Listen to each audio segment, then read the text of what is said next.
Literatura medieval española. ¿De qué trata? Las primeras manifestaciones de literatura en España fueron las jarchas mozárabes, que eran composiciones poéticas, escritas, pero eran cortas. ¿Por quiénes? Por poetas árabes andaluces. ¿Por qué árabes andaluces? Porque tiene que ver con el contexto histórico de toda Europa. Contexto histórico. La caída del Cid o Sacro Imperio Romano Germánico en el año 476. La caída de la parte occidental de Roma. ¿Por quiénes? Los bárbaros, que los invadieron en esa época. La Edad Media se divide en tres partes: Alta Edad Media, Medioevo, Baja Edad Media.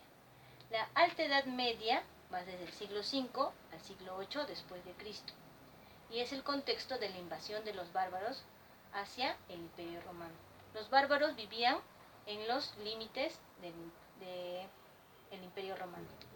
En el Medioevo aparece el feudalismo, que es el nuevo sistema económico donde existe un señor dueño de las tierras y su vasallo que trabaja las tierras para él.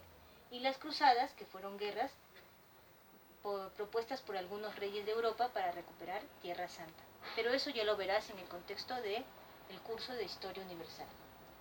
Baja Edad Media. En el siglo XIV al siglo XV después de Cristo aparecen las ciudades. Si se conforma un país, empiezan a tener sus ciudades. 3. Artistas. Aparecen los juglares, que son llamados también trovadores. Estos juglares eran artistas callejeros, pero también se dividen en dos: méster de juglaría y méster de clerecía. El méster de juglaría era anónimo, popular, y hacía sus declamaciones de forma oral. En cambio, el méster de clerecía no, era un autor conocido, era culto y preparaba, escribía. Un ejemplo de lo que podemos rescatar en el méster de juglaría fue el Cantar del Mío Cid. Aunque no se conoce el autor, se recopiló esta historia importante para la formación de España. El autor conocido en el méster de clerecía tenemos tres representantes: Gonzalo de Berceo, don Juan Manuel y Juan Ruiz, llamado también el arcipreste de Hita. El Cantar del Mío Cid es la obra más importante de la literatura medieval española. Es de autor anónimo, no se conoce, pero fue recopilado ¿por quién? Por Per Abad.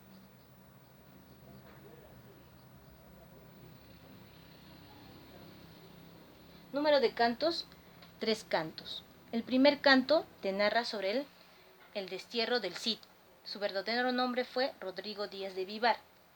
Te cuenta la historia de que a Rodrigo Díaz de Vivar el Cid lo acusaron de robar las recaudaciones para el rey. Y entonces, por orden del rey Fernando VI, fue desterrado. En el canto número 2 te habla sobre las bodas de las hijas del Cid. ¿Qué había hecho el Cid para esto?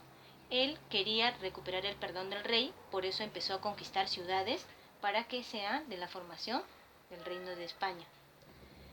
Y habiendo hecho esto, y el rey viendo el valor del Cid, decide perdonarlo, pero también le convence para que case a sus hijas, doña Sol y doña Elvira, con los infantes de Carrión. Ellos se casan, pero debido a un incidente, ellos deciden en el tercer canto abandonar a las hijas del Cid, pero antes golpearlas y dejarlas a medio morir. Ofendido el Cid, decide que sus hijas, los esposos de sus hijas, se sometan a duelo con otros caballeros. Pierden y entonces se anula su matrimonio. Pero al final la historia culmina con la petición del rey para que se casen con unos familiares del rey, con las hijas del Cid. Ahora te dejo alguna pequeña práctica. ¿Cuáles son las composiciones que aparecieron en España? Las pequeñas composiciones de las que te hablé. 2. Escribe la división de la Edad Media. 3. ¿Cuál de los mésteres fue conocido? 4. ¿Cómo se llama el personaje principal del Cantar del Mío Cid? Todas estas preguntas tienen respuesta en la propia clase que te acabo de explicar. Y de tarea, ¿quién recopiló la historia del Mío Cid? Gracias.